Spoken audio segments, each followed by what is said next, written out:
Ladies and gentlemen, welcome back to another brand new episode of After Credits, featuring Daniel's delicious buffalo chicken salad, only from Chili's. It looks nasty. Alright, before we get into this, we have to introduce the brand newest member of our crew, Hazel. Hazel, say hi to everybody in YouTube land. Say hi. At the camera, say hi. That's YouTube land. They like you already, I promise. She decided to join us for the review because this is one of the most important movies of the year. What the fuck? Thor Ragnarok.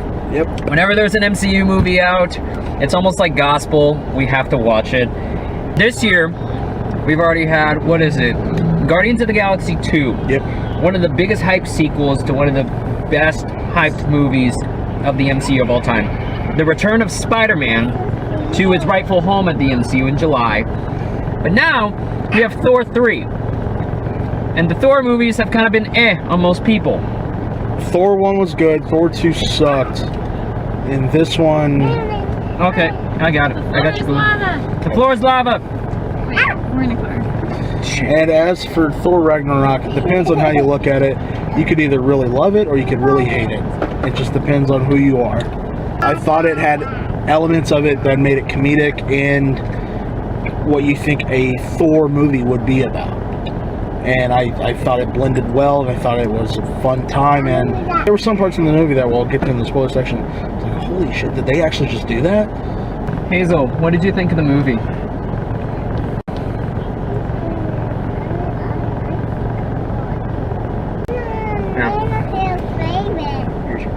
It sucked donkey dick. Okay. That's Does this make it better? I hate it at the beginning. It's really cheesy and stupid. Like, it kind of filled itself out, got better.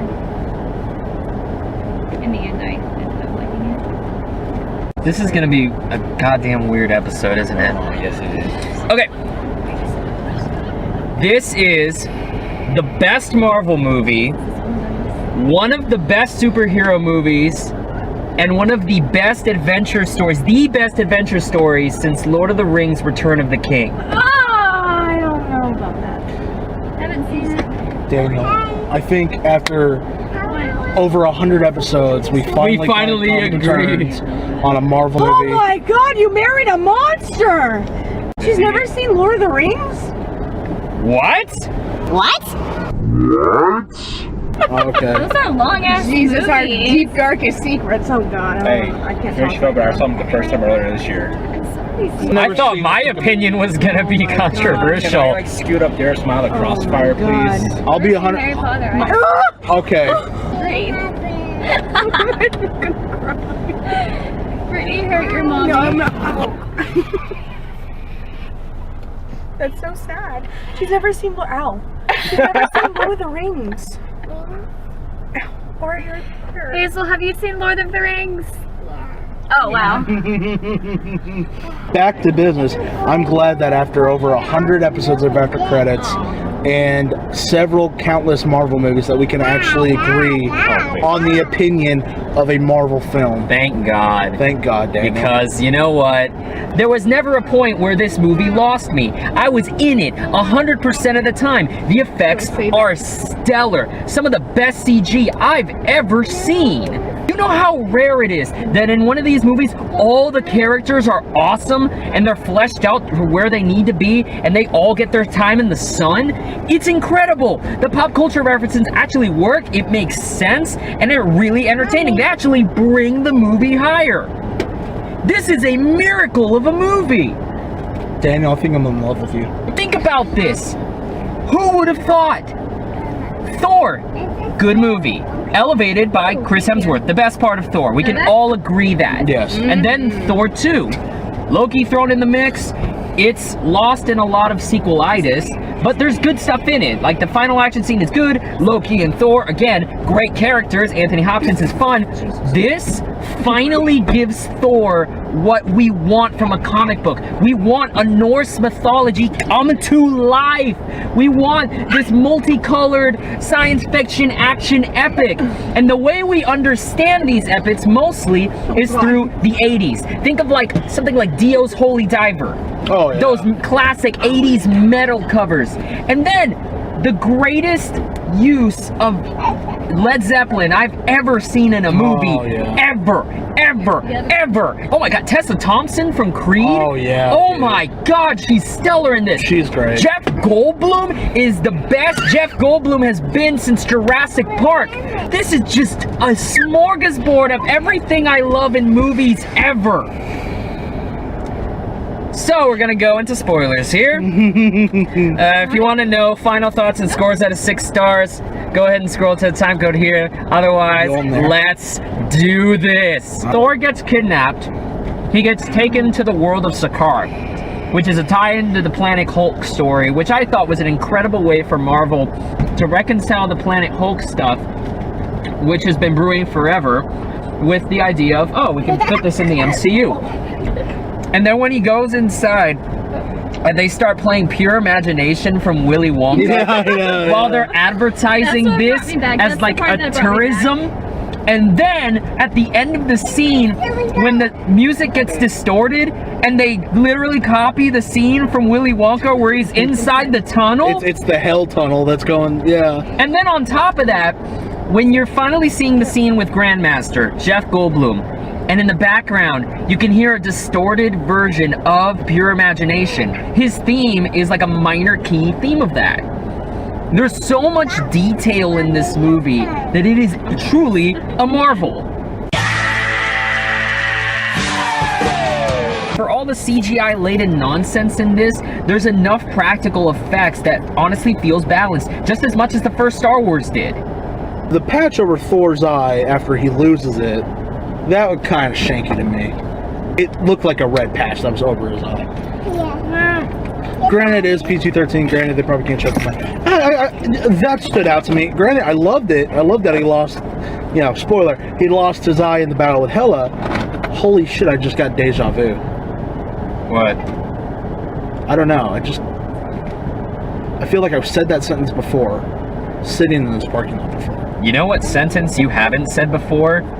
We're about to fly into the devil's anus. Yeah. From Mark Ruffalo, Hulk is taken over, like in the Planet Hulk storyline, because Hulk needs to keep alive. He needs to keep him and Banner alive. Hulk basically takes over the reins. We start seeing Hulk's personality blend in with Banner, because Banner starts getting more goofy. Banner gets lighthearted. Banner gets kind of reckless in this one. Yeah. That one scene where he sees Black Widow's hologram and the remnants of the Quinjet, and she's talking to him about how the Avengers need him, but he's flying away and he can't control himself. When you see that initial fight with Banner and Hulk in his brain, that's heartbreaking. That's some stuff that'll like put a tear in your eye, because you understand exactly what this guy's gone through. I love that Marvel is constantly getting the best actors they can to just automatically bring these characters to life. Hela. What'd you think? Oh my god. She was hot. Hela was not only hot. What? Yeah, dude. Oh, dude. Oh, dude, yeah. Are you kidding me? What? Where her hair was The way she walked in during that one entrance scene to Asgard, that's a sachet of her hips, dude. Cate Blanchett is fine as fuck. What the fuck? God damn it, Aaron. Cate Blanchett is so in love with this over-the-top performance that, like, some of the side eyes she gives whenever she's first entering Asgard and nobody respects her. She's like, what the fuck? Like, I have owned this. Look at what I can do. And they're like, yeah, you're still full of shit. Whoever you are, you better leave Asgard. I just told you who I was. Like, were you not paying attention? Yeah. I thought she was hilarious. I thought she was badass. I thought she was diabolical. Like, come on. She wants to conquer galaxies! And once again, it's another Asgardian villain that's actually right. She is the queen of Asgard. She is the rightful queen of Asgard. I like that the best superhero movies this year, this movie, Wonder Woman, are focused from keeping violence away from the solution. It's always about defense. It's always about peace. It's always about people. This is why I really like this whole message of Asgard is not a place, it is a people. Yeah. It's taking this claim away from nationalism. Oh no. I bored her. Film nerds, they're not for everyone. Patriotism, nationalism, heroism is always in service of the people, not necessarily the country, the images of the country, the kingdom. I like that Thor is constantly renouncing his kingdom because it's not about that figurehead. Whenever he makes the decision at the end to incite Ragnarok and destroy the planet of Asgard and take these people as kind of like a refugees away, it further affirms that strength. Mm-hmm. That heroism is not always about using violence to win the fight, it's always about saving people. One of the fucked up things about this movie though, the first black female character they've got in the Marvel Universe, and her intro has her drinking a 40 ounce. She was once of the most fierce warriors of Asgard, so you know. I'm just saying, it's her intro. I know. And she's a total alcoholic, and Tessa Thompson just owns this character. How would you feel when Thor and what's-her-face, the black chick you're just talking about? Valkyrie?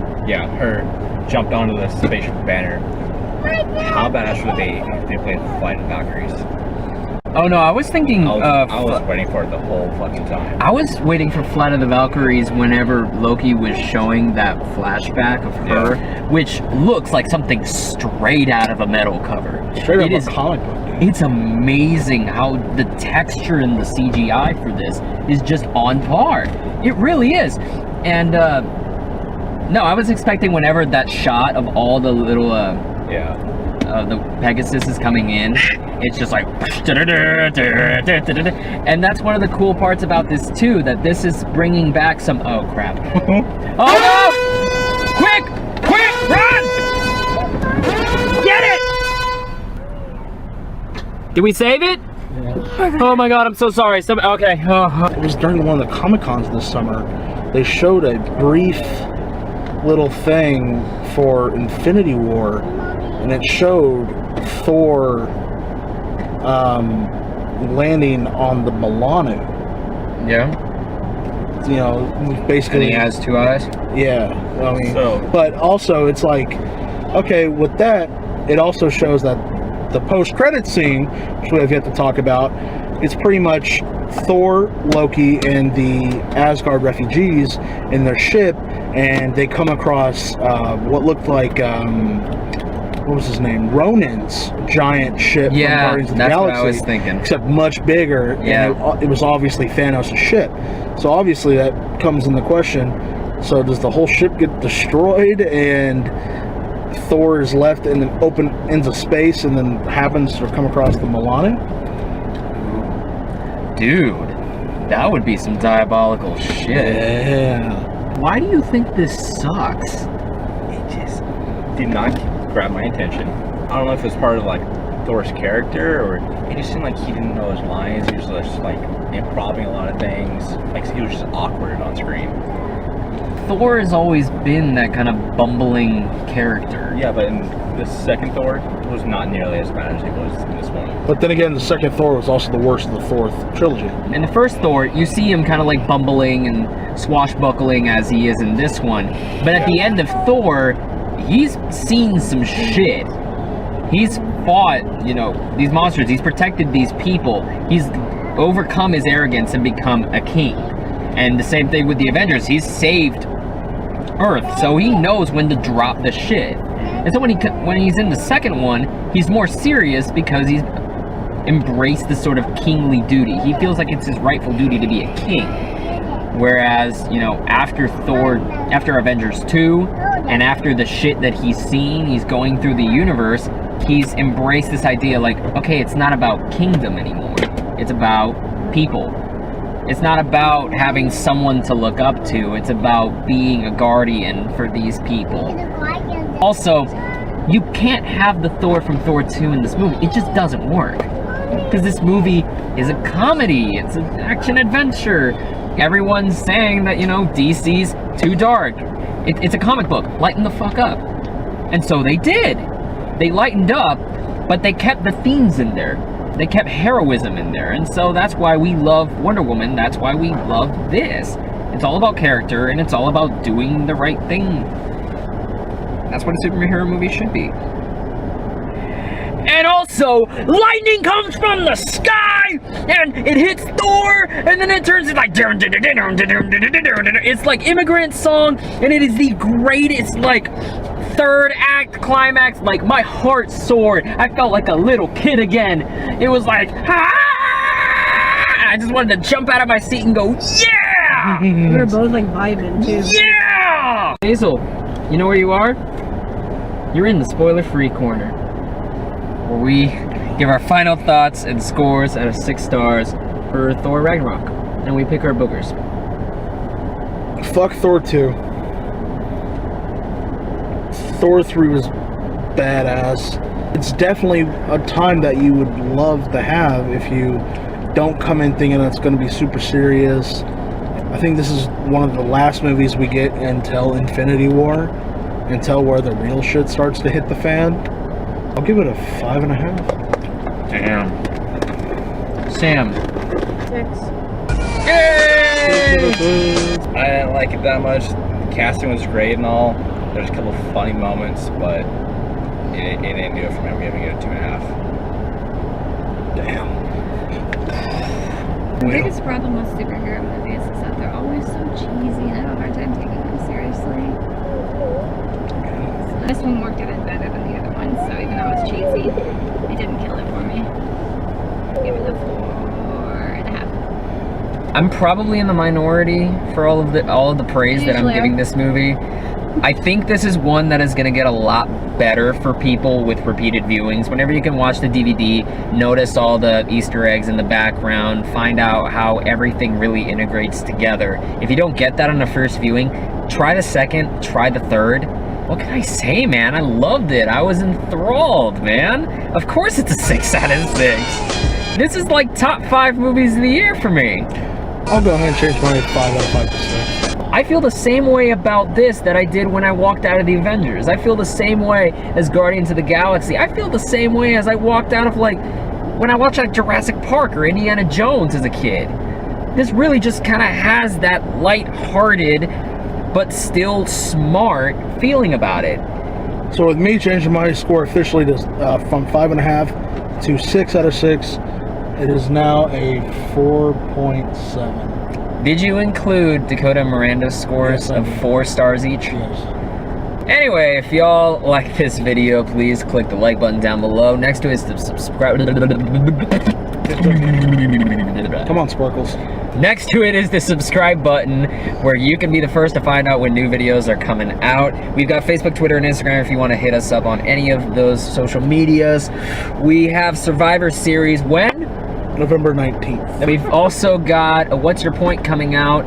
We're going to get Liam, we're going to get Steven, and anyone who else wants to come by. We're going to talk about our movie pet peeves. The things that happen in movies all the time that drive us up the goddamn wall. I don't know what we're doing next week, because we have screenings to go, we have tickets to go see The Room. We're only missing out on Daddy's Home 2 and Murder on the Orient Express. Oh, are we? Yeah. We've got tickets to go see The Room because A24 is holding this special screening of it, in which afterwards they'll give us invitations to a special screening of Disaster Artist. So we've already reviewed The Room this year, so we might do a vlog, see how this ties into Disaster Artist. Vlog? A vlog? Yeah, vlog. Vlog. Vlog. Vlog. Vlog. Vlog. It's a vlog with a vlog. video. Jesus Christ. We're YouTubers, man. Vlog. Hashtag vlog. Bye, guys.